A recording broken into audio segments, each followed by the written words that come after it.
let's talk about the movie that I'm probably going to be crying about once I see the opening weekend box office numbers for. That movie being Blue Beetle. Blue Beetle is a movie about the titular hero, Blue Beetle, and his alter ego, Jaime Reyes, as they navigate a life together. Now, due to the fact that Blue Beetle is, in this case, technically the Scarab, which is a piece of alien tech that fuses with Jaime Reyes after a fateful encounter. That encounter being in a burger box in this film. I love the character of Blue Beetle. He has been one of my favorites in DC, behind probably only Batman and Static Shock, or Static. I watched the old cartoon so much that I still call him Static Shock. A great hero with a great personality and a great fun to him. And it was truly great to see a live-action movie, built around this singular hero. And the story is pretty simple. It is the origins of Blue Beetle, and what I really like about this film is that it focuses on Blue Beetle as a family unit instead of just the main hero, because his family is just as important as his relationship to the Scarab. His family relationships are what makes Jaime a superhero. And it was really great to see all of that on the screen. And it was also really great to see just a headliner for a Latin superhero in a theatrically released movie. It was phenomenal. And I really enjoyed the visuals of this movie. Probably some of my favorite visuals of the year, probably behind Oppenheimer, Mission Impossible, and Guardians. In terms of live action, of course. Spider-Verse and TMNT being a whole nother basket of eggs. But the story is really solid for what it was doing, which was telling its superhero origin. It is probably one of my favorite superhero origin movies. Probably just behind the first Iron Man movie in terms of superhero origins. The rest, like for example, the Batman, I don't count. Because it's not an origin. He's already been Batman. He's not becoming Batman. Same thing with Keaton's Batman, but I also didn't really like Keaton's Batman, the first one. And so it's just a great overall story that I hope more people see, and preferably go to theaters to see, because it is worth seeing on the big screen. So, hand grenade there. As I talked about already, the cinematics, it's a true cinematic experience. The visuals are great.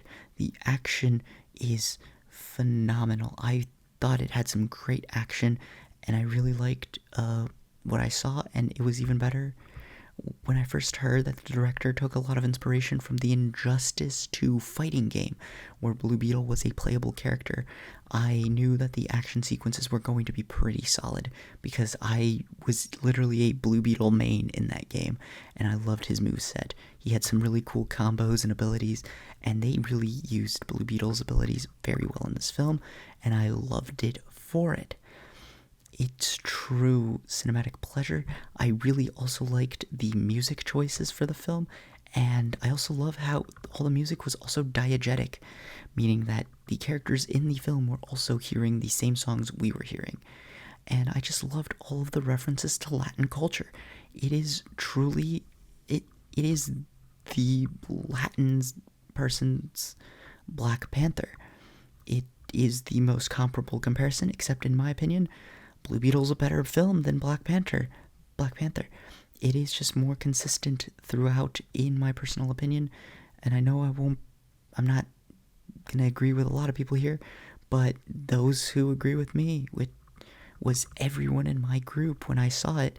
Everyone loved it, and I didn't think they were going to love it. I thought I was going to be like the lone person out saying, God, Blue Beetle was a masterpiece. I had a lot of friends. I had one friend who didn't even really want to see it, love it. And just a true cinematic experience. One of my friends said it was the most fun he had in the theater.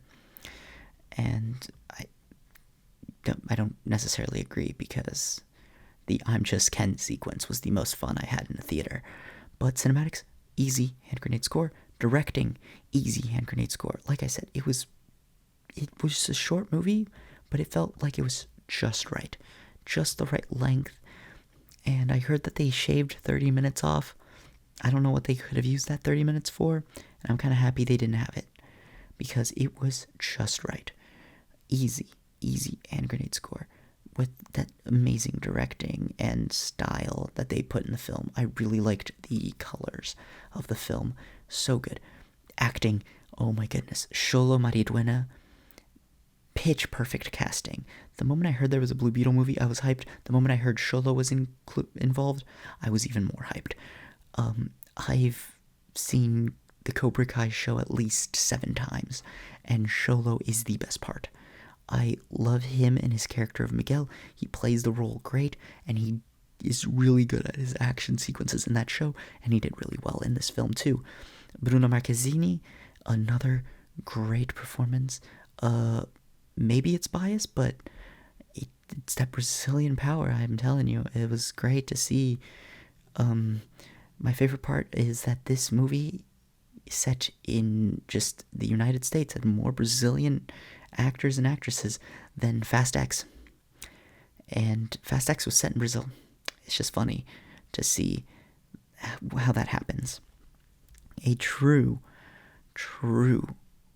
great performance. And we should not forget to mention a standout performance of George Lopez as Uncle Rudy.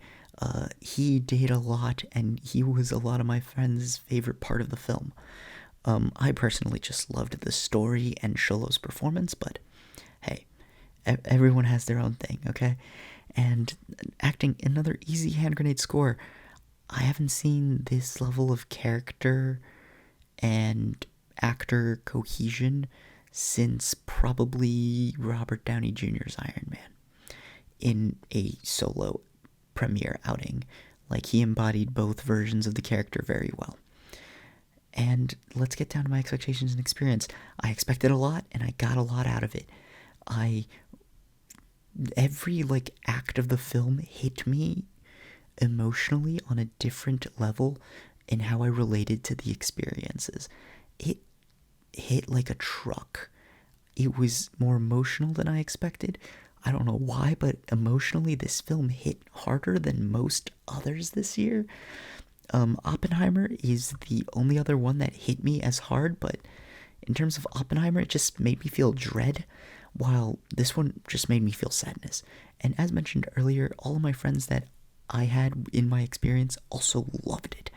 It was a true crowd pleaser in my group. Everyone had only nice things to say. I had one friend, as I mentioned earlier, who did not really want to go see this film, and we managed to convince him at the last minute to go join us because we had extra tickets, and he ended up loving it way more than he thought he would. And that's why I said that's why you go see the movies. Just because you don't think you'll like it, you'll never know what you'll be surprised by. And it was a true experience, a true hand grenade experience. So, in conclusion, what am I saying? Go see this film, please. If this movie bombs, I might make another video crying. I don't know if that's true or not, but it might be true. Go see this. I loved it. I am putting it as my favorite of the year, and I'm putting emotions at the top. This project could have been really bad, but it wasn't. I loved it. Eu amei. Beaucoup d'amour. That was French, not even Spanish. Sorry, my bad. I don't know Spanish. Me amo. Nope, that's my name. Doesn't matter. I loved this film. This film is mi amor. It's a true experience, and I loved this. A great start for the new DC with Jaime Reyes as the first hero introduced. Go see this film. It is currently sitting as my number 1 of the year, and I don't think it's going to move because no other film has made me feel this way like this one has. In conclusion, what do I say? Certified hand grenade film, obviously. Other than that, go see it. Subscribe if you haven't already. Like the video if you enjoyed the review. Or dislike it if you absolutely hated my take on Blue Beetle. Comment down below if you liked or disliked my take. And other than that, I'll leave you guys to it.